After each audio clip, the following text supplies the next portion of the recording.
சினிமாவை தமிழ்நாட்டின் கடைக்கோட்டி கிராமத்துக்கு கொண்டு சென்று காட்சிப்படுத்திய முதல் இயக்குனர். கிளாசிக் என்னும் வார்த்தைக்கு தமிழ் சினிமாவில் அர்த்தம் இவர்தான். 45 ஆண்டு சினிமா பயணத்தில் ரசிகர்களின் இதய சிம்மாசனத்தில் இடம் பிடித்த பிதாமகன். தன் உதவியாளர் மணிவண்ணன், அவர் உதவியாளர் விக்ரமன், அவர் உதவியாளர் KS ரவிக்குமார், அவரின் உதவியாளர் சேரன் என்று திரைத்துறையில் ஆலமரமாய் விழுதுகள் பல தந்தவர். உள்ளூர் சினிமாவை உலக சினிமாவாக மாற்றியவர்.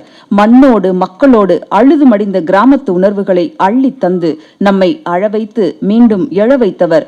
இவர் இயக்கினார் மனிதர்கள் மட்டுமல்ல, இளவட்ட கல் முதல் நிலா, கடல், காடு, மாடு, மண், பெண், இப்படி சிவந்த வானம் முதல் செந்தூர பூவரை எல்லாமே திரைமொழி பேசும். ஆக மொத்தத்தில் திரைக்குடும்பத்தில் பெரிய ஆம்பல இவர்தான். என்றென்றும் பொக்கிஷமாய் பாதுகாக்கப்பட வேண்டிய பாரதி ராஜா இயக்குனர் இமயம் அவர்களை உங்கள் முன் பேச அழைக்கிறோம்.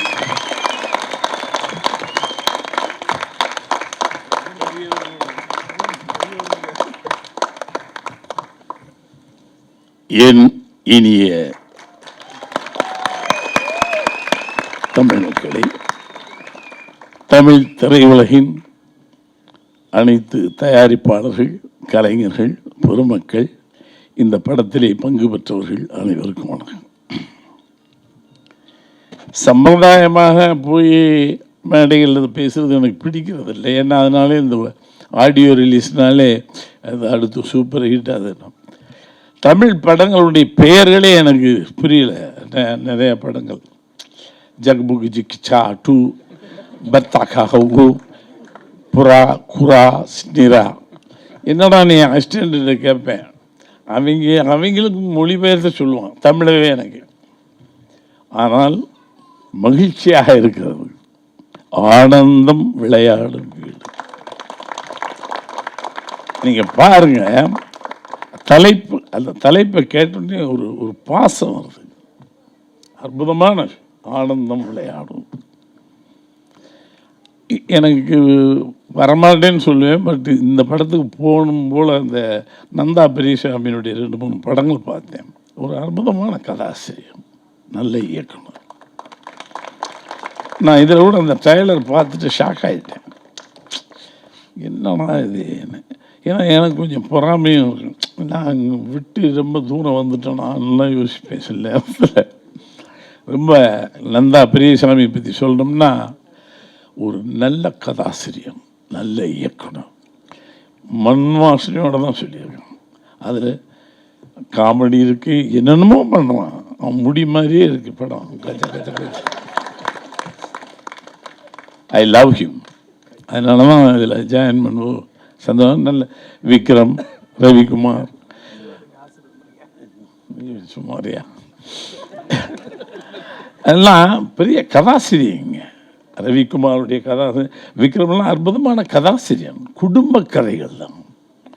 தமிழுடைய வாசனை இருக்கு, ஒரு குடும்பங்களுடைய அந்த பாசம் இருக்கு. இது சும்மா போட்டு எனக்கும் புரியல. நிறையா தமிழ் படம் பார்க்குறேன் அப்டேட்டில். அது என்னமோ வருது, என்னென்னமோ டைட்டில் இருக்குது. சரி, டைட்டில் தான் புரியல, படம் புரியுமான்னு பார்த்தேன். படமும் புரியல, மன்னிக்கணும் என்னையா. ஏன்னா நம்ம எளிமையாகவே கதை சொல்லி பழகிட்டோம். இவங்கள மாதிரி ஆட்கள் வச்சு ஒரு Kalaignanam, Kalaimani, Vikram, Ravikumar, writers. They are writers. சினிமாவுக்கு எதையோ பார்த்துட்டு வந்து சூடு போட்டுக்கிறதில்ல. அதனால தான் ஐ லவ் திஸ் பீப்புள். அற்புதம். இதில் என்ன பெரிய விஷயம்னா, பேரம்பேத்தியெல்லாம் உட்காந்து பக்கத்தில் கௌதம் கார்த்திக் நினச்சி பார்க்குறேன். கார்த்திகை நான் டைரக்ட் பண்ணும்போது இப்படி ஒரு பையன் வருவான்னு கனவுல நம்பலாம். I am lucky man. இன்னும் அவங்க கூடயும் உட்காந்துட்டு இருக்கேன்ல. அவங்க அப்பாக்கிட்ட வேலை பார்த்தேன். முத்துராம சார் படத்தில் நான் அசிஸ்டன்ட் டைரக்டர்.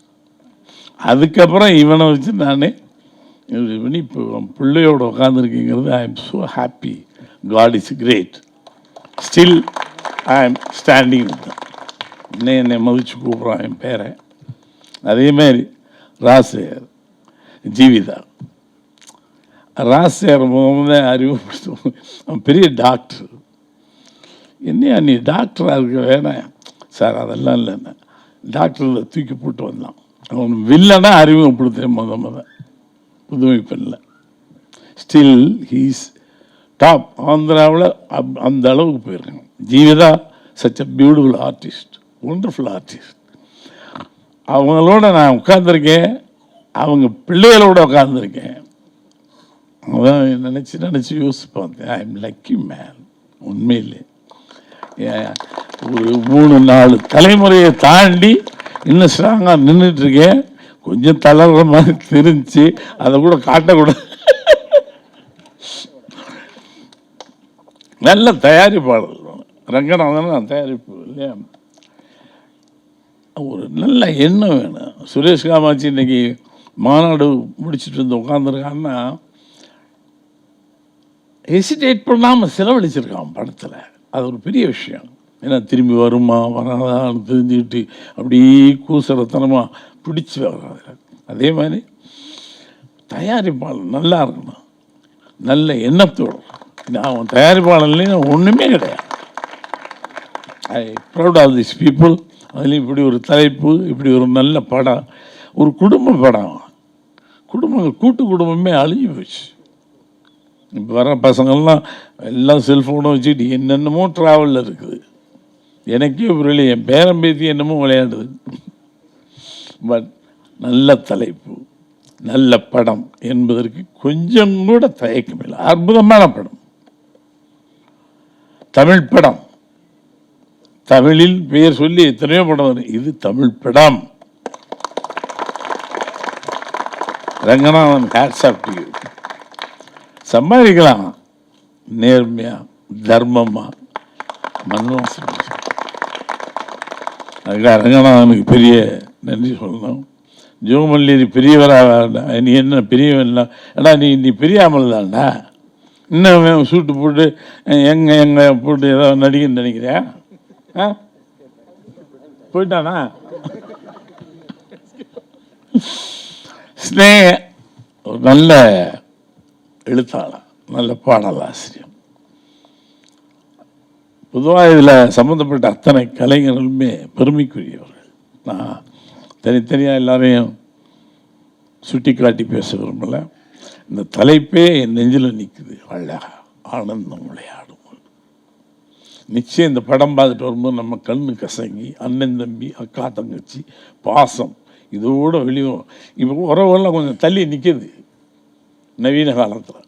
இதை பார்த்துட்டு வெளியே வரும்போது டெஃபினட்டாக அக்கா மேலே அண்ணன் தம்பி மேலே ஒரு சின்ன இது வந்துடும்.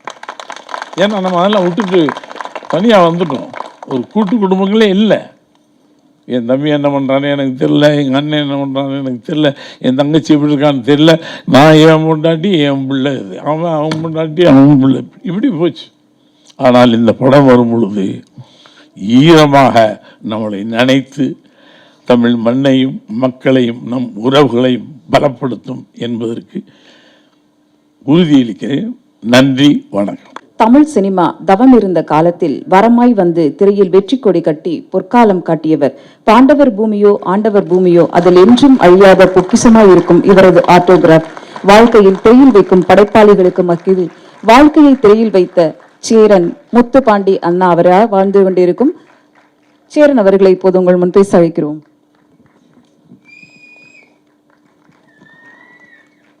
எல்லோருக்கும் மாலை வணக்கம். நிறைய எல்லாரும் பேசிட்டாங்க, டைமும் இல்லை, குறைவாக தான் பேசணும். ஆனால் எல்லாரை பற்றியும் பேசணும். இந்த படத்தில் இருக்கிற எல்லாரை பற்றியும் பேசணும்னா நைட்டு 1 மணி ஆயிரும். அவ்வளோ பேர் இருக்காங்க, அவ்வளோ பாராட்ட வேண்டியவங்களும் இருக்காங்க. இருந்தாலும் எல்லாருக்கும் பொதுவாக பேசிடலாம் அப்படின்னு ஒரு ஆசை. இப்போ தான் பாடல் வெளியீட்டு விழா. இதில் முக்கியமாக ப்ரொஜெக்ட் பண்ண வேண்டிய, முன்னாடி நிப்பாட்ட வேண்டிய ஒருத்தர் வந்து சித்து அண்ட் ஸ்னேகன். சித்து வந்து இப்போ தான் வளர்றார். யாரோ பேசும்போது சொன்னாங்க, அவரை கைப்பிடித்து போகும்போது குழந்தை மாதிரி நம்மளோட வருவார்னு. குழந்தைக்கு நம்ம தாலாட்டு போடுவோம், ஆனால் அந்த குழந்தை நிறையா தாலாட்டை நமக்கு பாடிட்டு இருக்கு. இந்த படத்தோட பாடல்கள் முத எனக்கு நந்தா பெரியசாமி போட்டு காமிக்கும் போது எனக்கு சித்து பெரிய பழக்கம் இல்லை. அதுக்கப்புறம் தான் பாடலுக்கு அப்புறம் தான் அவரை நான் பார்க்குறேன். ஆனால் இந்த பாடல் போட்டவர் அவருன்றதுக்கு சம்மந்தமே இல்லை. இந்த உருவம் அவர் ஏதோ ஒரு கீபோர்டு இன்ஜினியர் மாதிரி உள்ள அப்படி உட்காந்துருக்காரு. பட் ரொம்ப இனிமையானவர், அமைதியானவர். அதனால தான் நல்ல ப்ராடக்ட்லாம் உள்ளேருந்து வெளியே வருது. ஸோ இன்னும் நிறையா வரும்னு நம்புகிறேன். கண்டிப்பாக அவருக்கான ஒரு முக்கியமான இடம் கிடைக்கும். அதை அவர் இன்னும் தக்க வச்சுக்கணும், அதுக்காக அவரும் உழைக்கணும். அதே மாதிரி அன்பு தம்பி ஸ்நேகன் இப்போ தான் திருமணம் ஆயிருக்கு. திருமணமானதுக்கப்புறம் வர முதல் படமாக இருக்குன்னு நினைக்கிறேன் இது. அதனால் மனைவி வந்து ராசியாக இந்த படம் வந்து அவருக்கு ஒரு பெரிய பெயர் கிடச்சி, ரங்கநாதன் சார் கேட்குற மாதிரி இந்த நேஷனல் அவார்டை வாங்கிட்டு வந்து எல்லாத்தையும் காமிச்சு நீங்கள் வச்சுக்கோங்க. ஸோ நல்ல கவிஞர், வார்த்தைகளை வந்து அழகாக தேடி பிடிச்சி போடுறதில் ரொம்ப அருமையான கவிஞர். எங்கள் பாண்டவர் பூமி படத்துக்கு அவர் வெறும் ஜோடனை, அதாவது ஓமை வார்த்தைகளை போடுவதற்காக வந்தவர் தான் அவர். பரத்வாஜ் வந்து ஒரு டம்மி லிரிக்ஸ் போடுறதுக்காக தான் கூட்டு வந்தார். ஆனால் டம்மி லிரிக்ஸ் போட வந்த ஒருத்தருக்குள்ள ஒரு வாழ்க்கையோட அத்தனை அர்த்தமும் இருந்துச்சு. ஸோ அதனால தான் நான் அவரை வந்து கேட்ட உடனே நத்தை கூட்டின் முதுகேறி நாடு கடந்து வந்தேன்னு போட்டார். நத்தை கூடு அதுக்கு மேலே ஏறி நாட்டை கடந்து வந்தேன்னா அப்போ அவன் எவ்வளோ பெரிய பொறுமைசாலி, அப்போ எவ்வளோ மெதுவாக நகர்றான். அந்த ஒரு வார்த்தையை வந்து இவ்வளோ அழகாக, தாயின் மடியில் தினம் இருந்து காலையில் தினமும் கண்விழிப்போம், வேறு வார்த்தையே கிடையாது. ஸோ அவ்வளோ அற்புதமான வரிகளை வந்து செலக்ட் பண்ணி போடுற ஒரு நல்ல கவிஞர். இன்னும் அவர் நிறைய இடங்களில் மையம் கொண்டதுனால இதில் கவனம் போச்சு. அப்போ இப்போ இனிமேல் அவருக்கு வந்து இதில் கவனம் இருக்கணும்னு நான் கேட்டுக்கிறேன். ஸோ அதனால் 2 பேருக்கு தான் இந்த விழா, அதனால் அவங்க 2 பேரை முதல்ல வாழ்த்திட்டோம். அதற்கு அடுத்து வந்து தயாரிப்பாளர் வந்து நிஜமாக நாங்கள்லாம் உங்களுக்கு நன்றி சொல்லணும் சார். ஏன்னா நான் திரும்ப சொல்கிறேன், எல்லா இடங்கள்லையும் சொல்லுவேன், இந்த கொரோனா காலகட்டத்தில் யார் வீட்டில் யார்கிட்ட சமைக்கிறதுக்கு பணம் இருந்துச்சு, யாருக்கு காசு இருந்துச்சு, யாருக்கு சாப்பாடு இருந்துச்சு தெரியாது. ஆனால் உங்களால் ஒரு 120 குடும்பம் ஒரு 3 மாதம் 4 மாதம் சாப்பிட்ருக்கு. அந்த தர்மமே இந்த படத்தோட மிகப்பெரிய வெற்றியை அழுத்தமாக எழுதும். அது என்னால் உறுதியாக சொல்ல முடியும், இன்க்ளூடிங் மைசெல்ஃப். எல்லாருக்குள்ளேயும் இந்த வறுமையும் இந்த கஷ்டம் இருந்தப்போ உங்கள் படம் எங்களுக்கு அப்படியே சும்மா சந்தனம் தெளிச்ச மாதிரி இருந்துச்சு எங்கள் முகத்தில். ஸோ அதே போல் நீங்கள் எந்த குறையும் வைக்கல படப்பிடிப்பில். அவர் நண்பர் லக்ஷ்மண் சொன்ன மாதிரி 2 கேரவனில் நாங்கள் டெய்லி 25 கேரவன் பார்த்தோம். இந்த 25 கேரவனை கொண்டாந்து நிப்பாட்டுறதுக்கு ஒரு இடம் பார்க்கணும் தெரியுமா? எனக்கு அதெல்லாம் மண்டை வலிச்சிச்சு. அஸ் அ ப்ரொடியூசராகவும் பார்க்குறதுனால, எப்படி சார் நான் அதெல்லாம் ஃபோட்டோ எடுத்து ஃபேஸ்புக்கில் போட்டேன், ட்விட்டர்லாம். ஏன்னா ஒரு கஷ்டம் சார், 25 கேரவனுக்கு வாடகை கொடுக்குற காசை வச்சு அவர் படம் எடுத்துடலாம். ஆனால் அவ்வளவு கேரவன், அவ்வளோ உழைப்பு, அவ்வளோ எந்த இடத்துலையும் ஸ்லோவாகலை, எந்த இடத்துலையும் படம் நிற்கலை, எங்கேயும் யாருக்கும் மிச்சம்ன்றது இல்லை, யாருக்கும் பிரச்சனை இல்லை, சாப்பாடு வந்து பிரச்சனை, எல்லாமே வந்து அவ்வளோ சிறப்பாக கொடுக்க முடிஞ்சது. அப்புறம் ஒரு நல்ல இனிய நண்பர், நம்ம பேசுகிற விஷயங்களை காது கொடுத்து கேட்குறாரு, அதுக்கு செயல்படுறாரு. அப்புறம் ஒரு இயக்குனரோட தேவைகளுக்கு செய்ய முடிஞ்ச அளவு எல்லாத்தையும் செய்கிறாரு. ஸோ எல்லா வகையிலையுமே ஒரு நல்ல தயாரிப்பாளராக உருவாக்கிட்டு இருக்கார். ஸோ ரங்கநாதன் சாருக்கு வந்து இந்த படம் இல்லை, அவர் எடுக்கும் எல்லா திரைப்படங்களுமே சரியாக திட்டமிட்டு பண்ணுற பண்பு பக்குவம் அவர்கிட்ட இருக்குது. அதனால் அவர் கண்டிப்பாக ஜெயிப்பார். அதற்கு அடுத்ததாக எனக்கு நான் இந்த படம் ஏன் பண்ணேன் அப்படின்னா ஒரே காரணம்தான், நந்தா பெரியசாமி. நந்தா பெரியசாமின்ற அந்த ஒரு நண்பருக்காக மட்டுமே நான் ஒத்துக்கொண்ட படம் இது. நான் கதை கேட்டது, நடிச்சுக்கிட்டது, சம்பளம் கொடுத்தது அதெல்லாம் அப்புறம். ஆனால் நான் என் மனசளவில் ரொம்ப நாளாக நினச்சிக்கிட்டு இருக்கேன், இந்த மனுஷன் எங்கேயாவது உயரணுமே, வாழ்க்கையில் எங்கேயாவது ஜெயிச்சிடணுமே. அவனுக்குள்ளே எவ்வளவு கனவுகள் இத்தனை வருஷமாக தேக்கி வச்சுருக்கானே, ஆனால் ஜெயிக்கிறதுக்கு ஒரு பிளாட்ஃபார்ம் கிடைக்காம அலைகிறான் என்றப்போ எனக்கு திடீர்னு இந்த கதையை வந்து சொல்லும்போது, இந்த கதை மூலமாக அவர் ஜெயிக்கிறதுக்கு நாமளும் ஒரு அணிலா காரணமாக இருப்போம்ன்றதுக்காகத்தான் நான் அவரோட கை வைத்தேன். நீ என்ன வேணாலும் கொடு, நான் வாங்கிக்கிறேன், இது எத்தனை நாள் வேணாலும் கேள், நான் நடிக்கிறேன், ஆனால் நீ ஜெயிக்கணும், உன் குடும்பம் நல்லா இருக்கணும், உன்னோட சிந்தனைகள் வாழ்க்கையில் ஜெயிக்கணும். அவ்வளவு சிந்தனை. அவரோட டைலாக்காக இருக்கட்டும், அவர் கன்சீவ் பண்ணுற சீக்வன்சஸாக இருக்கட்டும், நான் படம் பார்க்கும்போது எத்தனை இடத்துல நாங்கள் நடித்த எத்தனை பேர் எங்கெல்லாம் தேமி அழுதோம்னு எங்களுக்கு தான் தெரியும். நான் ஒரு பக்கம் அழுதுட்டு இருப்பேன், திரும்பி பார்த்தா சவுந்தர் ஒரு பக்கம் புலம்பிட்டு இருப்பார், திரும்பி பார்த்தா முனிவேஸ்வராஜ் ஒரு பக்கம், அவன்லாம் முனிஸ்வராஜ் அழுகவே மாட்டான், அவன்லாம் அழுதுட்டு இருப்பான் உட்காந்து. முனிஸ்வராஜ் காதலிக்க தெரியும், ஆனால் அழுக தெரியும். ஸோ எல்லாருக்குள்ளேயும் அப்படி ஒரு படைப்பை கொடுக்குற ஒரு இயக்குனர் வந்து தோக்கவே கூடாது. நல்ல சிந்தனையாளன் லைஃப்பில் எங்கேயுமே தோக்கக்கூடாது. அதுதான் அவரை பறைசாற்றிருக்கு. இங்கே அடையாளம் காணப்படாமல் இருந்த அந்த இயக்குனர் ஹிந்தியில் ஒரு ரைட்ஸ் மூலமாக, ஒரு படத்தின் மூலமாக, ராஷ்மி ராக்கெட் மூலமாக அடையாளப்படும் பொழுது அப்போ திறமை பாருங்கள். மொழி தாண்டி ஜெயிக்கிறதுல ஒரு திறமை, அந்த மொழி தாண்டி ஜெயிக்கிற திறமைசாலி வந்து தோக்கவே கூடாது லைஃப்பில். கண்டிப்பாக இந்த படத்துக்கு அப்புறம் எனக்கு தெரியும் நந்தா பெரியசாமியோட மண்டைக்குள்ளே எவ்வளோ கதை இருக்குன்னு, அந்த கதை பூரா ஜெயிக்கும். அந்த கதை பூரா அற்புதமான கதை.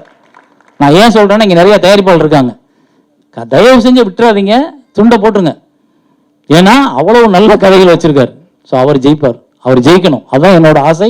இந்த படம் பண்ணதுக்கு முழு காரணம் ஒன்றே ஒன்று, அது மட்டும்தான். நான் திரும்ப திரும்ப சொல்லுவேன். ஏன்னா ரவிராதான்ற காலத்துலேருந்து எனக்கு தெரியும்.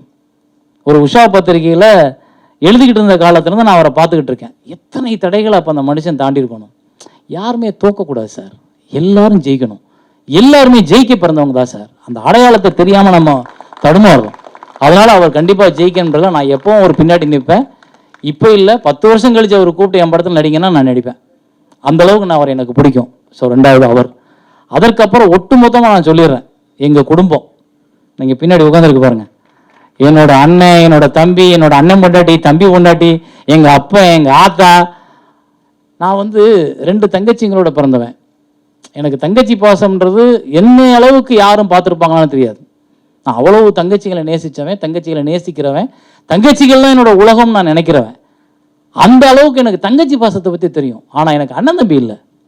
அப்போ அண்ணன் தம்பி இல்லைன்றப்ப எனக்கு அண்ணன் தம்பியோட பாசம்ன்றது படங்களில் பார்க்கும் பொழுது இப்படிலாம் இருக்காங்களா, ஓ இப்படிலாம் அண்ணன் ஊரில் பார்த்துருப்போம், ஊரில் பழகிருப்போம், இருக்காங்க, ஆமாம் அதை தான் படுத்திருக்காங்கன்னு தோணும். அது வானத்தை போலையாகட்டும், பெரிய குடும்பமாகட்டும், நாட்டாமையாகட்டும், இல்லை ஆனந்தமாகட்டும், எல்லாம் படமாக பார்த்துருக்கேன். ஆனால் இந்த படத்துக்குள்ளே ஒரு 6 அண்ணன் தம்பியோட, நான் 7வது ஆள், 7 பேரோட நாங்கள் வாழ்ந்த அந்த வாழ்க்கை இருக்குது பாருங்கள், அற்புதமானது. அது சரவணன் அண்ணா இருக்கட்டும், இல்லை சவுந்தரா இருக்கட்டும், இல்லை முனிஸ்ராஜா இருக்கட்டும், இல்லை செல்லாவா இருக்கட்டும், இல்லை விக்னேஸ்வரா இருக்கட்டும், இல்லை எங்களோட அண்ணன் பொண்டாட்டி தம்பி பொண்டாட்டியாக வந்தாங்க பாருங்கள். நான் படத்தை பார்க்குறதுக்கு கேரவன்லேருந்து இறங்குற வரைக்கும் எனக்கு உங்களுக்கு பிடிக்கும். கீழே பார்த்தா வணக்கமா வணக்கமா வணக்கமாம்பேன். ஆனால் அந்த ஷூட்டிங்க்கு முன்னாடி போய்ட்டு எனக்கு உங்களை பார்த்தா கோபமாக வரும். இப்போ நான் சொல்லுவேன் எடிட்டிங்கில் பட்டு சார் அந்த 3 பொம்பளைங்களை மட்டும் செஞ்சு அனுப்பிச்சிருங்க சார். அவ்வளோ கோபம் அந்த 3 பேர் மேலே. ஏன்னா அவ்வளோ அழகாக அந்த கேரக்டருக்குள்ளே போயிருக்காங்க. இந்த படத்தோட நந்தா பிரேசியமோட ஒரு பெரிய பலம் என்னென்னா, நான் ஆச்சரியப்பட்ட ஒரு விஷயம், நிறைய டைரக்டர்ஸ் நிறைய படங்களில் நிறைய ஆர்டிஸ்டோட பண்ணியிருக்கோம். ஆனால் ஒவ்வொரு ஆர்டிஸ்ட்டுக்கும் சரியான முக்கியத்துவத்தை கொடுக்கறதுல நம்ம கொஞ்சம் தடுமாறுவோம். நமக்கு அந்த இம்பார்ட்டன்ஸ் கொடுக்கறதுக்கான காட்சி கிடைக்காம போயிடும். சில பேரோட கதாபாத்திரங்களை பயன்படுத்திட்டு வெட்டி கூட தூக்கிடுவோம். சில கதாபாத்திரங்கள் பயன்படுத்த முடியாமல் அட்மாஸ்பியரை நிப்பாட்டு போயிடுவோம். ஏன்னா 8 பேர் 10 பேர் நடிக்கும்போது இந்த பிரச்சனை எல்லா டைரக்டரும் எதிர்கொள்வாங்க. ஆனால் இந்த படம் பார்த்ததுக்கப்புறம் நான் வியந்த ஒரு விஷயம் என்னென்னா, ஒவ்வொரு கேரக்டரும் மனசில் பதிகிற மாதிரியான காட்சிகளை உருவாக்கி எல்லா கேரக்டரையும் மனசில் பதிகிற மாதிரி வச்சுட்டார். கிட்டத்தட்ட ஒரு 22 கேரக்டர் இருக்குது இந்த படத்துக்குள்ள. அந்த 22 கேரக்டருக்கு ஒரு காட்சி தவிர சுஜாதா அம்மா ஒரே ஒரு காட்சியில் அவங்க அண்ணன்கிட்ட பேசும், பொல பொல பொல பொல பொலன்னு ஊத்திடுச்சு. ஸோ அப்படி அந்த ஒவ்வொரு கேரக்டருக்கும் ஒரு சரியான ஃபினிஷிங். நான் நினச்சேன் படம் பண்ணும்போது இதில் நிறைய பேர் நிற்கிறதே தெரியாது, கடைசியில் எங்கேயோ இடத்துல நாங்கள் நீங்கள் பேச போகிறோன்னு. ஆனால் எல்லாரும் தெரிகிறாங்கன்றப்ப தான் எனக்கு நந்தா பெரியசாமி உள்ள மரியாதை ரொம்ப முன்னாடி போயிடுச்சு, ரொம்ப பெருசாயிடுச்சு. ஸோ அதனால் இந்த படத்தில் என்னோடு நடித்த அத்தனை அண்ணன் தம்பிகளுக்கும், அப்பாக்களுக்கும், அம்மாக்களுக்கும், அண்ணன் மனைவிகளுக்கும், தம்பி மனைவிகளுக்கும் ரொம்ப சந்தோஷம். உங்களோட ஒர்க் பண்ணது எனக்கு ரொம்ப சந்தோஷம். உங்களோட ரொம்ப கம்ஃபர்ட்டாக இருந்தேன் நான். அதனால் எனக்கு ரொம்ப பிடிச்சிச்சு எல்லாரையும். ஸோ இது மாதிரி பாலபரணியோட சுறுசுறுப்பு, பாலபரணியோட டிசைடிங் பவர். ஒரு ஃப்ரேம் வச்சுட்டாருன்னா இந்த ஃப்ரேம் நல்லா வரும் சார் அப்படிம்பார். நான் கூட ஃப்ரேம் பரணி அவசர அவசரமாக எடுக்காதீங்க, கொஞ்சம் நிதானம் எடுங்கன்னு சொல்லுவேன். நாங்கள் கொஞ்சம் நிதானமாக ஒர்க் பண்ணி பழக்கப்பட்டால். ஆனால் அவர் என்ன சார் நம்பி உட்காந்து நில்லுங்க சார் நல்லா வரும் சார் அப்படிம்பார். படம் வர எடுக்கிற வரைக்கும் நம்பிக்கை இல்லை. ஆனால் படம் பார்த்ததுக்கப்புறம் ஏடா இருந்தாலும் இவ்வளவு தீயா எடுத்திருக்கான், இவ்வளவு கரெக்டாக ஜட்ஜ் பண்ணி இந்த கேரக்டருக்கு இந்த இடத்துல இவ்வளோ இடம் போதும்னு ஒரு ஃப்ரேமுக்குள்ளே எல்லாரும் நிப்பாட்டி கோர்க்கிறது இருக்குல்ல. இந்த 25 ஆர்டிஸ்டும் தனித்தனியாக பாசி மாதிரி கிடக்குறாங்க, அதை பூரா ஒரு நூலை போட்டு கோர்க்குற அந்த ஷார்ட் டிவிஷனில் மிரட்டிட்டீங்க. அதே மாதிரி குவாலிட்டி அவ்வளோ அழகாக இருக்குது. குவாலிட்டி ஷார்ட் டிவிஷன் அவ்வளோ அழகாக இருக்குது. ஸோ பரணி இஸ் ஒரு ஒப்பற்ற கலைஞர். கண்டிப்பாக அவருக்கு நிறைய படங்கள் இருக்குது, அது ஒரு விஷயம். ஸோ இது இந்த படத்தில் நடித்த இந்த இது எல்லாம் முடிஞ்சிச்சு. அப்புறம் எங்களுடைய அழைப்பு ஏற்று விருந்தினர்களாக வந்திருக்கும் எங்கள் பிதாமகன்கள், எங்கள் முன்னோர்கள், எங்களுக்கான பாதை போட்டு கொடுத்த இயக்குனர்கள், தயாரிப்பாளர்கள் இங்கே இருக்காங்க. தயாரிப்பாளர்கள் கண்டிப்பாக அவங்க எல்லாருமே பெரியவங்க. அவங்க தான் நிறைய இயக்குனர்களை உருவாக்குறாங்க, நிறைய திரைப்படங்களை உருவாக்குறாங்க. எனக்கு ஒரு படத்தை வாய்ப்பு கொடுத்தது ஹென்ரிசா என்ற ஒரு தயாரிப்பாளர் தான். அவர் இல்லைன்னா நான் இல்லை. அதனால் தயாரிப்பாளர்களுக்கு ஒரு வணக்கம். அதே நேரத்தில் எங்களுடைய இயக்குனர்கள், இப்போ விக்ரமன் சார் எடுத்துக்கிட்டிங்கன்னா, ஒரு புது வசந்தம்ன்ற ஒரு படம் தான் முதலாக சினிமா தொழில் இண்டஸ்ட்ரியில் இயக்குனர்களை வித்தியாசமாக சிந்திக்கணும்னு தோணுச்சு. இந்த புது வசந்தம் கொடுத்த வெற்றியில் அதில் அலையில் அடிச்சுக்கிட்டு வந்து கரை சேர்ந்தவங்க நிறைய டைரக்டர்ஸ். நாங்கள் வந்து ஆகாய கோட்டைன்னு ஒரு கதை வச்சுருந்தேன். அப்போ நான் பேச்சுலரில் இருந்தேன். அப்போ என் ரூமில் ஒரு 2 அசிஸ்டன்ட் இருந்தாங்க. நாங்கள் ஆகாய கோட்டைன்னு ஒரு கதை பேசணும். அது ஒரு பேச்சுலர் லைஃப்பை பற்றின கதை. எனக்கு எங்கே நம்பிக்கை உருவாச்சு அப்படின்னா, அந்த படத்து கதையை நாங்கள் பேசிக்கிட்டே இருக்கோம். திடீர்னு ஒரு அசிஸ்டன்ட் பார்த்துட்டு வந்து, டேய் தம்பி ஓடியா புது வசந்தம் ஒரு படம் வந்துருக்குடா, அப்படியே பிரமாதம் எடுத்திருக்கான், அந்த பேச்சுலர் லைஃப் அவ்வளோ அழகாக காமிச்சிருக்காருன்றப்ப ஓடி போய் ரேமராஜேஸ்வரில் பார்க்குறோம். சீனுக்கு சீன் கைத்தட்டு. இது முதலா வரும் பாட்டு அப்படிங்கும் போது எனக்குலாம் அப்படி ஜுவ்வுன்னு ஏறுது. நீங்க நினைக்கும் தாளம் போட்டு அப்படின்னு பல சங்கதிகள் ஒன்னொன்னா பாட்டு. இது காளிதாசன் கண்ணதாசன் பரம்பரை. நாங்க ரொம்ப இம்பார்ட்டன்ட் அந்த லிரிக்ஸ் வந்து அவ்வளோ கரெக்டா போகும். ஸோ விக்ரமன் சார் வந்து சமீபத்தில் ஒரு பெரும் புயலை ஏற்படுத்தின ஒரு இயக்குனர். அவருக்கு அப்புறம் தான் நாங்கள் எல்லாரும் வந்தோம். சார்ட்ட வேலை பார்த்தது தான் எங்கள் இயக்குனர். அதுக்கு முன்னாடி எங்கள் இயக்குனர் நிறைய பேர்ட்ட வேலை பார்த்தாங்க. ஆனால் சார்ட்ட வேலை பார்க்குறதுக்கு அப்புறம் தான் எங்களுக்கு புரியாத ஒரு படைப்பே சௌத்ரி சார் மூலமாக எங்கள் இயக்குனர் கிடைக்குது. அப்போ நான் போய் எங்கள் இயக்குனர்கிட்ட நான் போய் அசிஸ்டன்ட் எடிட்டராக சேர்றேன். ஸோ எங்களுக்கு சீனியர், எங்களுக்கு வித்திட்டவர், எங்களுக்கு பாத்தி போட்டு கொடுத்தோன்னு பார்த்தா, எங்கள் முதியோர்னு பார்த்தா எங்களுக்கு விக்ரமன் சார். அதனால நான் அவர் மேலே எங்களுக்கு மிகப்பெரிய மரியாதை எப்பவும் உண்டு. அவருக்கு நான் தலைவணங்குறேன். அதே நேரத்தில் எங்களுடைய இயக்குனர், என்னோட குரு, எனக்கான வாழ்க்கையின் வழிகாட்டி. சினிமாவில் என்னெல்லாம் வேணும், சினிமாவில் முதல்ல வந்து நல்ல பையனாக இருக்கணும், முதல்ல நல்லவனாக இருக்கணும், ஒரு நல்ல இயக்குனராக இருக்கணும் அப்படின்றத கற்றுக் கொடுத்து கிட்டத்தட்ட நான் ஒரு 10 படங்கள் நான் அவர்கிட்ட வேலை பார்க்கும்போது அது அந்த சகாப்தத்தை தாண்டி என்னால் வாழ்க்கையில் எதையும் சிந்திக்கவே முடியாது. என்னுடைய எல்லா விழாக்கள்லையும் இன்றைக்கி வந்து சார் நிற்கிறாங்க அப்படின்னா அது நான் அவருக்கு நான் என்ன சொல்கிறதுன்னு தெரியல. எனக்கு அவர் எனக்கு எவ்வளோ வாழ்க்கையில் செஞ்சுருக்காருன்னு எனக்கு தெரியாது. ஸோ என்னோட ஒட்டுமொத்த லைஃப் எங்கள் இயக்குனர், என்னோட சார். அது அவர் இல்லாமல் நான் இல்லை. அவர் கொடுத்த வாழ்க்கை, அவர் கொடுத்த பிச்சை தான் இந்த வாழ்க்கை. ஸோ அதனால் அவருக்கு நான் எப்பவும் தலைவணங்குவேன். இது தாண்டி எங்களோட பிதாமகன் இயக்குனர் இமயம் எல்லாரும் சொல்லுவீங்க, நான் சொல்லுவேன் அவர் தமிழ் திரையுலகின் இயற்கை. அந்த இயற்கைக்குள்ள இருந்து தான் எல்லாமே வருது. அந்த இயற்கையோட ஒளியில தான் நமக்கான எல்லாமே கிடைக்குது. அந்த இயற்கையோட ஆறுல தான் எல்லாமே கிடைக்குது. அந்த இயற்கையோட செழிப்புல தான் எல்லாமே கிடைக்குது. இந்த செழிப்பாகவும் ஆறுகளாகவும் சூரிய ஒளிகளாகவும் பல இயக்குனர்களை இந்த இயற்கை உருவாக்கிருச்சுன்னா அந்த ஒரே ஒரு இயற்கை தான் தமிழ் சினிமாவில். அது வந்து எங்கள் இயக்குனர் பாரதிராஜா சார் மட்டும்தான். அவரை நாங்கள் அப்பான்னு பெருமையோடு அழைப்போம். எல்லாரும் அம்மானு எல்லாரையும் கூப்பிடுவாங்க, ஆனால் அப்பான்னு கூப்பிடுறதுக்கு யோசிப்பாங்க. ஆனால் நான் என்னை சார்ந்த அத்தனை இயக்குனர் அப்பான்னு கௌரவமா பெருமையாக கூப்பிடுவோம். ஏன்னா எங்களோட வாழ்க்கையை அத்தனையுமே எங்களோட கனவுகளை பூரா புதுப்பிக்கிறதுக்கும் பிரசவிக்கிறதுக்கும் பாதுபட்டு கொடுத்த தெய்வம் நீங்க. உங்களை நாங்கள் கூப்பிடாம யாரை கூப்பிட போறோம்? அப்பான்னு நீங்க தான் எங்க அப்பா லைஃப்ல. ஸோ நான் அவர் இங்கே வந்தது இவ்வளோ இதுலேயும் எங்களோட வந்து உட்காந்துருக்குன்ற ஒரு பெரிய சந்தோஷம். கடைசியாக 2 பேர், ஒருத்தர் கௌதம் கார்த்திக், இன்னொரு சிவாத்மிகா. கௌதம் கார்த்திக் அப்படின்னா பார்க்குறதுக்கு தான் உயரம், பார்க்குறதுக்கு தான் நல்ல ஹீரோ லெவலில் இருக்கார். ஆனால் பழகுனீங்கன்னா ரொம்ப மென்மையான, ரொம்ப அன்பான, ரொம்ப எளிமையாக நம்மளோட வந்து உட்காந்துக்கிட்டு, சார் எப்படிங்க அது மனுஷன் என்ன பிரச்சனை தெரியுமா, அவர் பின்னாடி பேசினா கார்த்திக் சார் வந்துட்ட மாதிரியே இருக்கும் அந்த குரல். அப்படியே இருக்கு அந்த குரல். அன்னைக்கு டப்பிங்களோட பார்த்துட்டு சொன்னேன், இதெல்லாம் இப்போ கார்த்திக் சார் டப்பிங் பேசின மாதிரி இருக்கு அப்படின்னு. கௌதம் கார்த்திக் மட்டும் நல்ல கதைகளை தேர்ந்தெடுத்து இன்னைக்கு இந்த படம் வந்து அவருக்கு ஏற்படுத்த போற பேர் வந்து பெரிய பேரா மாறும். இந்த படத்துல கௌதம் கார்த்திகோட ரோல் அவர் ஷட்டிலா பண்ணியிருக்கிறது, அவரோட பிரசன்ஸ் ஆஃப் லுக்கு, படத்துக்குள்ள இருக்கிற அந்த லுக்கு வந்து அவர் எங்கேயோ கொண்டு போகும். ஆக அவர் ஃபியூச்சர்ல அது யாரோ நம்ம சக்தி சார் பேசினார் கதைகளை பற்றி, என்ன மாதிரி கதைகள். அவர் சொன்ன விஷயத்தில் ரொம்ப ஆடி போயிட்டேன். மிக அருமையான அனலைஸ். மெட்ராஸில் இருக்க எல்லாருமா பப்பில் போய் குடிக்கிறாங்க, 2% தான் குடிக்கிறோம். ஆனால் அந்த 2% தான் சினிமாவில் 90% காட்டுறோம்.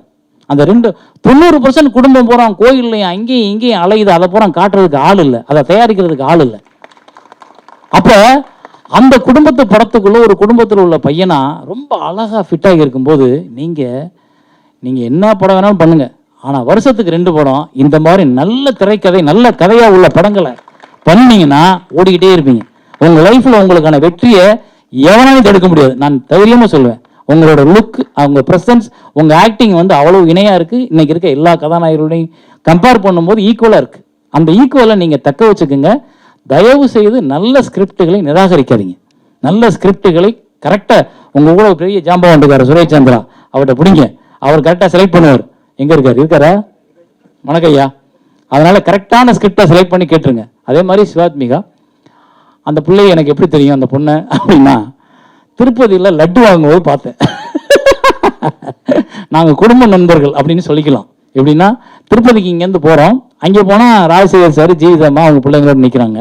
ஸோ அவர் என்னையை பார்த்தோன்னே எக்ஸைட் ஆகி வாங்க வாங்க நான் கூட்டி போகிறேன் வாங்கன்னா, அவரே அதுக்கப்புறம் அதுலேருந்து லீட் பண்ண போகிற ராஜசேகர் சார். கடைசியில் பார்த்தா பின்னாடி என் பிள்ளைங்களும் இந்த பிள்ளைங்களும் கைப்பிடிச்சு நான் நடந்துகிட்டு வருது. இந்த தினோடு வாண்டா பார்த்தா திடீர்னு வந்து இங்கே வந்து ஃபோட்டோ காமிச்சா நந்தா பெரியசாமி சார், ஜீவிதாம்மா பொண்ணு தான். அப்படியா அந்த வாண்டா அப்படின்னா, அந்த வாண்டு இந்த இவ்வளோ பெரிய வாண்டா நிற்குது. பிரமாதமாக ப்ரெசன்ஸ் கொடுத்துருக்கு படத்தில், பிரமாதமாக நடிச்சிருக்கு. அதோட இது வந்து நம்ம வீட்டு பிள்ளை மாதிரி இருக்கும், நம்ம பக்கத்து வீட்டு பிள்ளை மாதிரி இருக்கும். நீங்கள் வந்து பாம்பே கதாநாயகிகளையும் மொழி தெரியாத கதாநாயகிகளையுமே பார்த்து பார்த்து பழகி போன உங்களுக்கு, நம்ம வீட்டில் நம்ம பக்கத்து வீட்டில் நம்ம ரசித்த பிள்ளையா அந்த பிள்ளை இருக்கும். நான் அந்த படத்தில் வந்து அவரோட ப்ரெசன்ஸ் வந்து அது சொல்லுவார் டைரக்டர், அவ்வளோ அழகாக நடிச்சிருக்கு. ஸோ 2 பேருக்குமே ஆல் தி பெஸ்ட். நீங்கள் நல்லா வரணும், ரொம்ப நல்லா பெரிய பெரிய சக்ஸஸ் ஆகணும். ஸோ ஒட்டுமொத்த அத்தனை பேருக்கும் நன்றி. அதே மாதிரி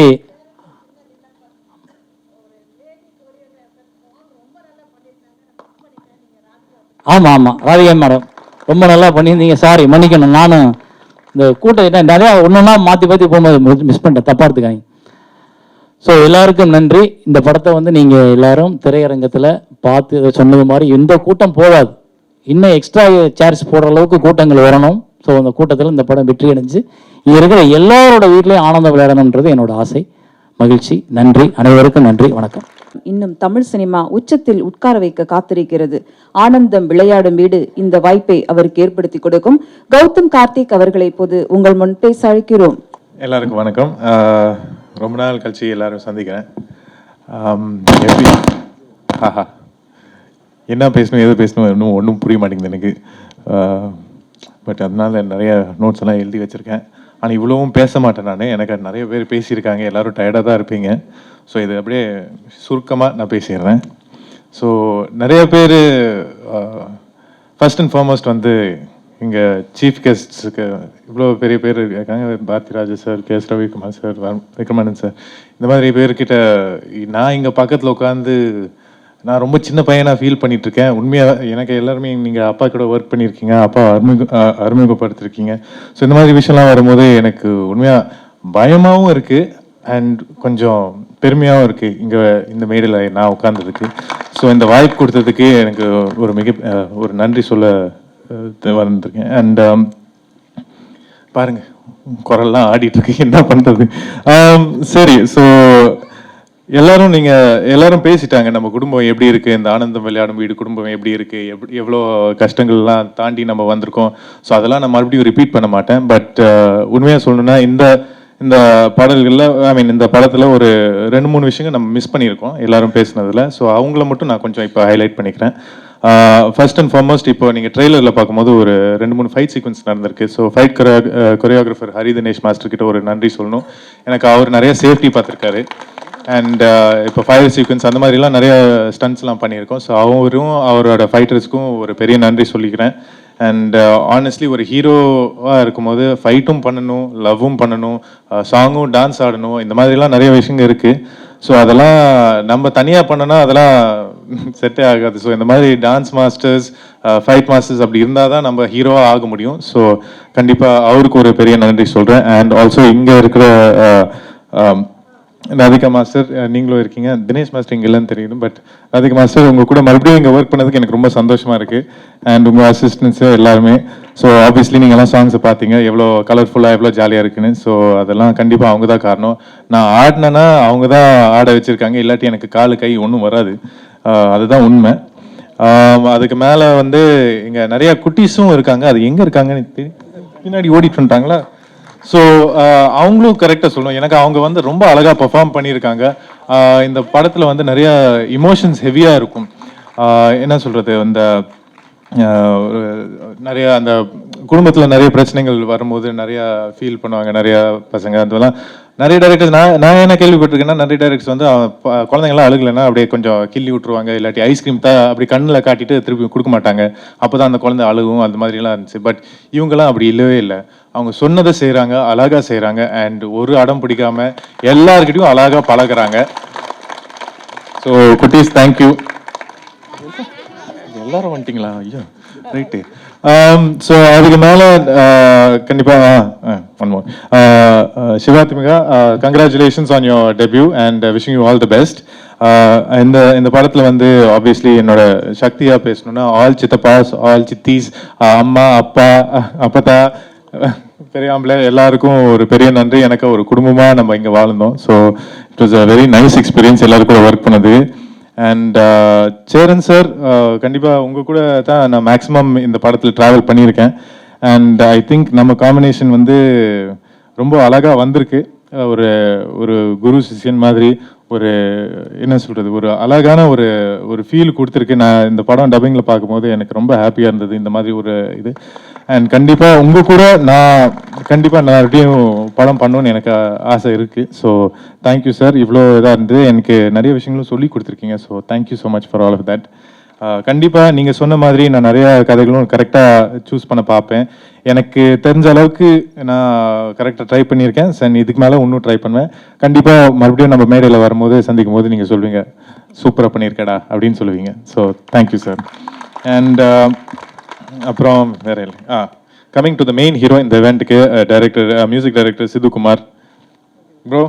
இதான் ஃபர்ஸ்ட் டைம் அவரை மீட் பண்ணிட்டு இருக்கேன். அண்ட் உண்மையாக சொல்லணும்னா நான் கொஞ்சம் ஷாக்காக இருந்தேன். எனக்கு கொஞ்சம் மியூசிக் டைரக்டராக இருந்தால் நீங்கள் கொஞ்சம் அப்படியே ஃபங்கியாக அப்படி கூலாக அப்படிங்கன்னு பார்த்தா இவ்வளோ குவாய்ட்டாக hi bro, how are you bro அப்படின்ட்டுலாம் இருக்கும்போது எனக்கு ரொம்ப ஆச்சரியமாக இருந்துச்சு. உண்மையாக சொல்லணும்னா எனக்கு I like your music bro. நீங்கள் வந்து சூப்பராக பண்ணியிருக்கீங்க. அந்த ஒரு பாட்டு கேட்கும் போது ஒரு சின்சியரிட்டி இருக்குது அதில். ஒரு நோட்டும் ஒரு இது இல்லாமல் நீங்கள் அழகாக பண்ணியிருந்தீங்க. So thank you so much for that. And all the singers also, including GV sir. So mostly அந்த மாதிரி இன்னொரு ஹீரோக்கு அவங்க அவ்வளோ சீக்கிரமாக பண்ண மாட்டாங்க. But GV, thank you so much for lending your voice எனக்காக. அண்ட் ஸ்னேகன் சார், நீங்கள் அழகான வரிகள்லாம் எழுதியிருக்கீங்க. அண்ட் ஆனஸ்ட்லி உங்கள் கூட எனக்கு நடிக்கிறதுக்கு ஒரு சின்ன வாய்ப்பு கிடைச்சது. அதுவும் எனக்கு கொஞ்சம் நாள் சந்தோஷமாச்சு. அழகாக பண்ணியிருந்தீங்க சார், ரொம்ப ஹாப்பியாக இருந்தேன். அண்ட் ஆல்சோ என்ன சொல்கிறேன், சாரி, நோட்ஸ். இவ்வளோ பெரிய ஒரு க்ரூ காஸ்ட் எல்லாமே இவ்வளோ அழகாக இந்த ஒர்க்கு பண்ணிட்டு இந்த மாதிரி ஒரு அவுட்புட் கொடுத்துட்டு, எஸ்பெஷலி நம்ம ஸ்டார்ட் பண்ண டைமில் வந்து லாக்டவுன் அப்போ தான் முடிஞ்சது. அப்புறம் அதுக்குள்ளேயே 2வது லாக்டவுன் போச்சு. நிறைய பேருக்கு நிறைய கஷ்டங்கள் வந்துச்சு. இதெல்லாம் மீறி நம்ம இங்கே வந்து நிற்கிறோன்னா அதுக்கு காரணம் 3 பேர் தான். நம்ம கேமராமேன் சார், நம்ம டைரக்டர் சார், நம்ம ப்ரொடியூசர். நீங்கள் எப்படி நம்மளை எல்லாம் நல்லா பார்த்துக்கிட்டீங்க எனக்கு சுத்தமாக தெரியாது. எப்படி நம்மளை எல்லாம் ஹேண்டில் பண்ணீங்கன்னு எனக்கு சுத்தமாக தெரியாது. பட் நீங்கள் பண்ணிட்டீங்க, நீங்கள் ஜெயிச்சிட்டீங்க. And congratulations. இந்த படம் நல்லா வெற்றியாக வரணும்னு நான் ஆசைப்படுறேன். Thank you so much. And also last இந்த இவெண்ட்க்கு PR team D1, thank you so much for all of that. And இவ்வளோ 2 வருஷம் லாக்டவுன் கிட்டத்தட்ட அந்த மாதிரி வருது. ஸோ சினிமா தியேட்டர்ஸ் அதெல்லாம் கொஞ்சம் மூடிருமோன்ட்டு ஒரு சின்ன பயம் இருந்தது எனக்கு. பட் கண்டிப்பாக உங்கள் சப்போர்ட்டு, உங்கள் பாசத்தினால நம்ம அவ்வளோ சீக்கிரமாக மூட மாட்டோம்னு எனக்கு ஒரு சந்தோஷமாக இருந்துச்சு. எனக்கு ஒரு நம்பிக்கை கொடுத்துருக்கீங்க. சினிமா எப்போதுமே வாழும். தேங்க்யூ வெற்றி. விழாவில் அடுத்து நான் பேச அழைக்கிறோம். கருத்த நிறமும் கனத்த உடலும் கலைக்கு தடையாகாது, சோர்வின்றி பயணத்தால் வாழ்வு தோல்விக்கு விடையாகாது என்பதை நிரூபித்து சொன்ன சித்தப்பு எங்கள் மத்தாப்பு சரவணன் அவர்களை இப்போது பேச அழைக்கிறோம். எல்லாருக்கும் இனிய மாலை வணக்கம். மேடையில் இருக்க எல்லாருக்கும், வந்திருக்க பத்திரிகையாளங்க எல்லாருக்கும். ஆனந்தம் விளையாடும் வீடு அப்படின்னு ஒரு டைட்டிலோட நந்தா பெரியசாமி வீட்டுக்கு வந்து ஒரு நாள் காலையில், ஆனால் இந்த கதையை கேளுங்கண்ணே கொஞ்ச நேரம் சொல்ல ஆரம்பித்தார். ஒரு 10 நிமிஷம் கதை கேட்டுட்டே இருந்தேன். அப்படியே எனக்கு கண்ணு கலங்கிச்சு. இதுக்கு மேலே எதுவும் கதை சொல்லாதப்பா, 10 நிமிஷத்துக்கு மேலே இல்லைண்ணே, நீங்கள் ஒரு ஃபஸ்ட் ஹாஃப் வரைக்கும் கேளுங்க அப்படின்னு. ஐயோ வேணாம் ஏன்னா நான் வந்து ஒரு 5 அண்ணன் தம்பிகளோட பிறந்தவன். ஒருத்தர் என்கிட்ட இப்போ பேசுறதில்ல. இதே மாதிரி அன்றைக்கும் ஏமாஷம் ஆகிட்டான். படம் பார்த்தா அழுதுகிட்டே இருந்தேன். அப்படியே நான் தான் நடித்தேன். ஆனால் எனக்கே ஆச்சரியமாக இருக்குது, இப்படி ஒரு நல்ல படத்தில் எனக்கு இறைவன் ஒரு வாய்ப்பு கொடுத்துருக்காரு அப்படின்னு சொல்லிட்டு ரொம்ப சந்தோஷமாக இருந்தது. இந்த நேரத்தில் வந்து டைரக்டர் நந்தா பிரிசாமிக்கருடைய மிகப்பெரிய நன்றியை தெரிவிச்சுக்கிறேன். அதுக்கப்புறம் சாதாரணமாக ஒரு படம்லாம் எடுக்கிறதுலாம் ரொம்ப பெரிய கஷ்டமான வேலை இதெல்லாம். அந்த இவ்வளோ பெரிய ஆர்டிஸ்ட் கும்பலோட ஒரு படத்தை எடுத்து அதை ரிலீஸ் பண்ணுறதுங்கிறது இந்த நேரத்தில் எவ்வளோ பெரிய கஷ்டன்றது திரையுலகத்தில் இருக்க எல்லாருக்கும் தெரியும். அதை வந்து ரங்கநாதன் சார் வந்து ரொம்ப அற்புதமாக பண்ணியிருக்காரு. அவருக்கு இந்த படம் எடுக்கிறதுக்கு ஏழுமலையான் எவ்வளோ தைரியத்தை கொடுத்தாரோ அதே மாதிரி இந்த படம் ரிலீஸ் ஆகிறப்போ அவருக்கு ஏழுமலை நிறைய காசு கொடுக்கணும். அதுக்கப்புறம் கேமராமேன் பாலபரணி, நான் வந்து பொதுவாக இதெல்லாம் மானிட்டர்லாம் பார்க்கவே மாட்டேன். எப்போவுமே நான் என்ன வரும்னு தெரியும், ஓகே அதை எதுவும் பார்த்துக்கிட்டு அப்படின்னு சொல்லிட்டு விட்டுருவேன். ஆனால் இந்த படத்தில் ஓடி ஓடி மானிட்டர் பார்த்தேன். என்னென்னா அந்த பையன் வந்து ரொம்ப அழகாக, அவர் நான் நிறைய படம் பார்த்துருக்கேன், பட் இதில் வந்து அவருடைய பர்ஃபெக்ஷன் வந்து அவ்வளோ அழகாக இருந்தது. அப்படியே கிறிஸ்டல் கிளியராக இருந்தது. என்னோட க்ளோஸ்அப்லாம் என்னால் நம்பவே முடியல. இது நானான்னு சொல்லி ஆச்சரியப்படுற அளவுக்கு அவ்வளோ அழகாக படம் முழுக்கும் அவ்வளோ அழகாக பண்ணியிருக்காரு. அதுக்கப்புறம் சேரன் சார், நானும் அவரும் ஒரு நிகழ்ச்சியில், டிவி நிகழ்ச்சியில் வந்து உலகமே வந்து நானும் என்னமோ அவரும் எதிரி மாதிரி நினச்சிட்டாங்க. ஆனால் அதெல்லாம் ஒன்றுமே கிடையாது, சுத்தம் அம்பக்கு. ஆனால் ஒரு உண்மையில வந்து நானும் சரணம் வந்து இந்த படத்தில் வந்து உண்மையிலே அண்ணன் தம்பி மாதிரி ஆகிட்டார். எனக்கு வந்து ஒரு அன்பான ஒரு தம்பி கிடச்சிருக்கான்னு சொல்லுவேன். அவ்வளோ அழகாக என் கூட, எனக்கு உடம்பு சரியில்லை, இந்த படம் நடந்துட்டுருக்கப்போ, அப்போது இந்த படத்தில் இருக்க டெக்னீஷியன்ஸ்லேருந்து இதுலேருந்து நடித்த எல்லாருமே, இன்க்ளூடிங் சேரன்லேருந்து எல்லா, விக்னேஷ்லேருந்து சவுந்தர்லேருந்து எல்லாம் கோயிலுக்கு போயிட்டாங்க. கோயிலுக்கு போயிட்டு கோயிலேருந்துலாம் ஃபோன் பண்ணாங்க. என்னால் மறக்கவே முடியாது என் வாழ்க்கையில் அந்த மாதிரி ஒரு படம். மிகப்பெரிய நல்ல படம். எல்லாரும் தேட்டரில் வந்து படம் பாருங்க. தேங்க்யூ. இன்பச் சொற்களாக மாற்றும் இதமான கவிதைக்காரர், எத்தனை வெயிட்டான கதாபாத்திரத்தையும் லேசாக சுமக்கும் நடிப்பு கும்கி இவர். படத்தின் பெரியாம்பல ஜோ மல்லூரி அவர்களை இப்போது உங்கள் முன் பேச அழைக்கிறோம். சில்லென்று வீசுகிற பூங்காற்று சிட்டுக்குருவிகளை தொட்டு தழுவுகிற சுகமான ஒரு மாலை வேளையில் குடும்பத்தோடு பார்க்க வேண்டிய ஒரு படம் இன்றைக்கு வெளியிடப்பட்டிருக்கிறது. எங்கள் நெஞ்ச தாழ்வாரத்திலே நேச தொட்டில் கட்டி இருக்கிற பாசத்திற்குரிய பைந்தமிழ் பெருமகன், எங்கள் மண்ணின் சொத்து, இயக்குனர் இமயம் பாரதி ராஜாவினுடைய கைகளால் இது இன்றைக்கு வெளியிடப்பட்டிருக்கிறது என்றால் அதற்கு காரணம் அவர்தான் முன்னத்தி ஏராக இருந்து இந்த தமிழ் திரையுலகில் கிராமத்தை உழுதவர். அந்த வரிசையில் பின்னத்தி ஏராக இருந்து நந்தா பெரியசாமி கிராமத்தை தொழுது இருக்கிறார். அப்படி ஒரு படத்தில் நடிப்பதற்கான வாய்ப்பை நினைத்து உண்மையிலேயே உள்ளம் குலுங்குகிறது, உயிரிலே ஈரம் பொங்குகிறது, இதயம் தேன்கூடுகளிலே தொங்குகிறது. ஒருவேளை இது 6 மணிக்கு ஆரம்பித்திருந்தால் அடைமழையாக அறுவடா தரியாக நான் பொழிந்திருப்பேன். நேரம் கருதி விரைந்து கொண்டிருக்கிற விழாவில் கரைந்து கொண்டிருக்கிறோம். சுருக்கமாக ஒவ்வொருத்தருக்கும் ஒரு சின்ன சின்ன வார்த்தைகளால் நான் என்னை முடித்து கொள்ள விரும்புகிறேன். என் அன்பு சகோதரன் கதாநாயகன் கௌதம் கார்த்திக் ஒரு ஆண்மை தென்றல், மிக மென்மையான தென்றலாக வாழ்ந்து கொண்டிருக்கிறவர். ஒரு பெரிய இடத்திற்கு வர வேண்டும், உன்னுடைய தாத்தாவையும் உன்னுடைய அப்பாவையும் நீ தாண்ட வேண்டும், அதற்கான இடத்தில் இருக்கிறாய். அந்த பெரும் பொறுப்பு உன் தலையில் சுமத்தப்பட்டிருக்கிறது. இந்த படத்தில் நீ அட்டகாசமாக ஆர்ப்பாட்டம் இல்லாமல் தலையிலே வைத்திருக்க வேண்டிய புகழை தரையிலே வைத்து கொண்டு ஒரு அடம்பிடித்து அமைதியாக ஆர்ப்பாட்டமாக இல்லாமல் ஒரு அமர்க்களப்படுத்தி இருக்கிற ஒரு கதாநாயகன். நீ வளர வேண்டும், வாழ்த்துகிறோம். அதை போலவே யாரடி இந்த படத்தினுடைய கதாநாயகி என்றால் 6 அடியில் ஒரு பெண் வந்து நிற்கிறாள். அது யார் என்று கேட்டால் ஜீவிதா, அவருடைய மேடம் ஜீவிதா அவர்கள், அவருடைய எங்கள் கனவு கண்ணி அவர்கள். அவருடைய மகளும் உங்களுடைய அப்பாவும் இணைந்து நிறைய படங்கள் நடித்திருக்கிறார்கள், பெரிய வெற்றி படம் கொடுத்திருக்கிறார்கள். அந்த ஜோடியாக இன்றைக்கு அந்த மரபணுவில் நீங்கள் இருவரும் இணைந்திருக்கிறீர்கள். இந்த படம் வெற்றி அடையும். வெறும் வெற்றியை நோக்கித்தான் எல்லா படங்களும் நகரும், ஆனால் வெற்றிக்கு மேல் வெற்றியை நோக்கித்தான் ஒரு சில படங்கள் நகரும். அந்த எதிர்பார்ப்போடு தான் இந்த படம் இன்றைக்கு நடந்திருக்கிற காரணம், மனித மரணங்களை மலினப்படுத்திவிட்டு மனித குடும்ப உறவுகளை நெருக்கப்படுத்தி இருக்கிற கொரோனா காலத்தில், முடிந்தும் முடியாமலும் இருக்கிற இந்த நேரத்தில், சோம்பல் முறித்து கொண்டிருக்கிற இந்த கொரோனா காலத்தில் குடும்ப உறவு தான் முக்கியம் என்று ஒரு படம் இன்றைக்கு வெளிவருகிறது. அதை எடுத்துச் செல்ல வேண்டிய பெரும் பொறுப்பு இன்றைக்கு சமூக தேவையாக இருக்கிற காரணத்தாலே தான் சேரன் போன்றவர்கள் தான் இந்த படத்தை தாங்கி பிடித்திருக்கிறார். காரணம், அவர் தலைவலி என்று வந்தவனுக்கு தைல மர காடாக நிற்கக்கூடிய ஒரு கதாபாத்திரத்தை அவர் ஏற்றிருக்கிறார். அவ்வளவு சாதாரணம் அல்ல. அந்த படத்தினுடைய உயிர்நொடியாக இருந்து அவர் எடுத்திருக்கிறார். அண்ணன் ரவிக்குமார் அவர்கள், விக்ரமன் சார் அவர்களெல்லாம், லிங்குசாமி அவர்களெல்லாம் மிகப்பெரிய படங்களை கொடுத்தவர்கள், அவர்களுக்கு தெரியும் ஒரு குடும்ப படம் பெரிய நடிகர்களெல்லாம் வைத்து எடுப்பது என்பது எவ்வளவு சிக்கல் என்பது தெரியும்.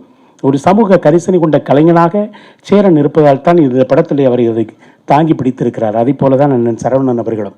அந்த 2 பேரும் எனக்கு பிள்ளைகளாக, எனக்கு 2 மனைவிகளாக இருக்கிற படம். இனிமேல் நந்தா பெரியசாமிக்கு ஒரு எச்சரிக்கை, இந்த மாதிரி கதாபாத்திரத்தை எடுத்துக்கொண்டு என் வீட்டு பக்கம் வந்து விடாதே. என்னுடைய தோழிகளை பூரா நீ இந்த படத்திற்கு பிறகு குறைக்க ஆரம்பித்து விட்டாய். எனவே இந்த படத்திற்கு பிறகு ஏதாவது இந்த கதாபாத்திரம் மாதிரி கொண்டு வந்து இருக்கிறதுலேயே இளமையானவன் நான், என்னைத்தான் இருக்கிறதுலே படத்தில் பெரியாம்பளை என்று சொல்லி முழுக்க முழுக்க மிகப்பெரிய இருக்கிற கருப்பு முடியை கூட நரைப்படுத்தி சிரிக்கக்கூடாது. நேரம் வரும், உனக்கு வெற்றி விழாவில் உன்னை அன்னைக்கு கலட்டுகிறேன், அது வரைக்கும் கலட்டவில்லை.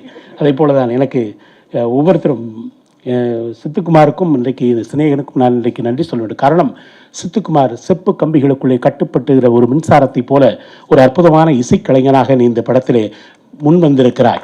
உனக்கு காலம் உனக்கு மிகப்பெரிய கௌரவத்தை கொடுக்கும். கனத்த மாலைகளோடு தான் உன் தோள்கள் இனிமேல் பவனி வரும். அதற்காக காத்திரு. காலம் வருகிற போது உன்னுடைய பெயர் மிகப்பெரிய உயரத்திற்கு போகும். வெற்றி பெறுகிற வரை மனதை யுத்த நிலையிலும், வெற்றி பெற்ற பிறகு மனதை புத்த நிலையிலும் வைத்துக் கொள்கிற ஆற்றல் பெற்ற என்னுடைய அன்புக்குரிய நண்பர் லிங்குசாமி அவருடைய தோழமையில் வளர்ந்தவர் தான் நந்தா பெரியசாமி. நந்தா என்றால் அணையாத விளக்கு. எத்தனை நதிகள் வந்து கலந்தாலும் நிரம்பாத கடலை போல், எத்தனை விறகு வந்து விழுந்தாலும் அணையாத நெருப்பாக ஒரு நாள் நீ ஆர்த்தெழுந்து இன்றைக்கு இந்தி திரையுலகம் உனக்கு தனி சிங்காதனம் தந்திருக்கிறது. தமிழ் திரையுலகம் உனக்கு ஒரு நாள் தரும், கவலைப்படாதே. நீ வெள்ளந்தி மனிதர்களுடைய வெகுளி வாழ்க்கையை அற்புதமாக நீ படம் பிடித்து தந்திருக்கிறாய். திண்டுக்கல் காந்தி கிராமம் பல்கலைக்கழகத்திலே படித்து அந்த பகுதி வட்டாரத்து மக்களை எல்லாம் அறிந்து கொண்டு அங்கிருந்து ஒரு கதைக்களத்தை எடுத்து காற்றை தேடுகிற கற்பூரமாய் ஒரு உறவுகளை தேடுகிற ஒரு குடும்பத்தினுடைய கிராமிய குடும்பத்தை அவ்வளவு அளவாக நீ நேர்த்தியாக நெசவு தந்திருக்கிறாய். இந்த படம் கூட உனக்கு உள்ளூரில் தான் அடையாளம் கிடைக்கும். ஆனால் அடுத்து வருகிற 2 பெரிய படங்கள் உனக்கு வருகிறது. அந்த படம் தான் உலகத்தில் உன்னை யார் என்று அடையாளம் காட்டும். எனவே நந்தா பெரியசாமி, என்னுடைய வாழ்வினுடைய உச்சத்திற்கு நீ எப்பொழுதும் பக்கத்தில் இருப்பாய் என்பதை நான் பணிவன்போடு இன்றைக்கு சொல்லிக்கொள்ள விரும்புகிறேன். நிறைய கலைஞர்கள், என்னுடைய சவுந்தராக இருக்கட்டும், முனிஸாக இருக்கட்டும், செல்லாவாக இருக்கட்டும், விக்னேஷாக இருக்கட்டும், எல்லா கலைஞர்களும், குறிப்பாக பிரியங்கா, ஏன்னா பிரியங்கா என்கிற ஒரு பெண்ணை பக்கத்திலேயே என்னை சாட்டி வைக்க விடவில்லை நம்முடைய நண்பர் நந்தா பெரியசாமி. அவருடைய பெரிய மனதுக்காரர். அவர் இவ்வளவு பெரிய மனதுக்காரர் என்றால் ஆண்களோடையே என்னை உட்கார வைத்திருந்தார். பக்கத்தில் ஒரு பெண்ணை கூட பக்கத்தில் விடவில்லை. இவ்வளவு நல்ல நண்பர். அதே போல தயாரிப்பாளரை நான் சொல்ல வேண்டும். அண்ணா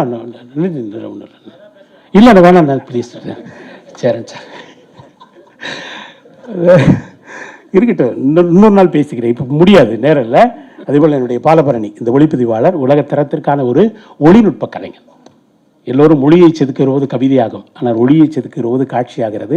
அவரும் பெரிய உயரத்திற்கு வர வேண்டும் என்று நான் வாழ்த்துகிறேன். ஆனால் வாழ்த்துகிற உயரத்தில் நான் இல்லை. ஆனாலும் இந்த பெருமக்கள், எங்களுடைய அண்ணன் சுரேஷ் காமாட்சி, என்னுடைய தனஞ்சயன் சார், பெரிய தியாகராஜன் சார் போன்ற தயாரிப்பாளர்களெல்லாம் இருக்கிற இந்த மேடையில் நான் அதிகம் பேச ஆசைப்பட்டிருந்தேன். நான் தான் பெரிதாக பேச வேண்டும் என்று நினைத்த நேரமில்லை. எனவே பிச்சிப்பூ சொற்களால் உச்சி முகர்ந்து மெச்சி மகிழ்ந்து தமிழ் வணக்கம் தாழம்பு சொற்களால் உங்கள் அனைவருக்கும் இசைப்பாடும் சொற்களால் திசை நோக்கி வாழ்த்தி வணங்கி விடைபெறுகிறேன். வேர்களைப் போலல்ல, கிளைகளைப் போல. கிளைகள் முறிந்தால் மீண்டும் துளிர்க்கும் தளிர்க்கும். அன்றைக்கு ஆனந்தம் விளையாடும் வீட்டில் எப்படி எங்களுக்கு ரங்கநாதன் சார் ஒருவர் கிடைத்தாரோ, அவர் தயாரிப்பாளருக்கும் அடுத்த நிலையிலிருந்து ஒரு தோழமையோடு நெருப்பாகவும் பொறுப்பாகவும் படப்பிடிப்பில் பெரிய சிக்கல்கள் இருந்தது. அதையெல்லாம் தாண்டி இன்றைக்கு ஒரு படத்தை அவ்வளவு அழகாக கொண்டு வந்திருக்கிறார். அவர் நல்ல விலைக்கு விற்றிருக்கிறார் என்று அரசல் புரசலாக கேள்விப்பட்டோம். இருந்தாலும் பரவாயில்லை, இன்னும் நீங்கள் நிறைய காசை சம்பாதிக்க வேண்டும். இந்த படத்திற்கு பிறகு நீங்கள் அடுத்த இந்த பணத்தில் இன்னொரு படத்தையும் எடுக்க வேண்டும். அதில் எங்கள் எல்லோருக்கும் இளமையான கதாபாத்திரத்தை கொடுக்க வேண்டும் என்று சொல்லி உங்கள் அனைவருக்கும் என்னுடைய நெஞ்சார்ந்த நன்றியை சொல்லி, காலத்தால் மூத்து கருத்தால் முதிர்ந்து காணமாய் தெரிந்து ஞானமாய் சுரந்து வானமாய் விரிந்து வனமாய் விளைந்து உயர்ந்த தமிழால் உங்கள் அனைவரையும் வாழ்த்தி வணங்கி விடைபெறுகிறேன். நன்றி, வணக்கம்.